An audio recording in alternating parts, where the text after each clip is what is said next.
बिस्मिल्लाहिर्रहमानिर्रहीम। अस्सलाम वालेकुम नाज़रीन। आवाज़ और तस्वीर की दुनिया के दोस्तों, सलामती हो आप पर।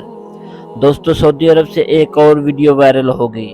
18 साल बाद अल्लाह ने औलाद के नेमत से माला माल किया तो बाप ने नरक से बच्चा पकड़ते ही खुशी के मारे रोने लग जाता है और घुटनों के बल गिरकर रोते हुए अल्लाह का शुक्र अदा करता है और डॉक्टर को करोड़ों दवाएं देता है और उसकी पूरी फैमिली के खुशी के मारे आंसू आ जाते हैं। दोस्तों, वीडियो में वाज़ह देख सकते हैं कि अल्लाह ने 18 साल बाद औलाद से नवाजा है तो पूरी फैमिली में खुशी की इंतहा नहीं रही।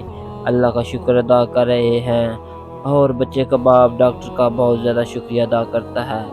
मेरे अल्लाह से दुआ है कि जिनके यहाँ औलाद नहीं, इनको औलाद से नवाज दे और उनकी झोलियाँ रहमत से भर दे।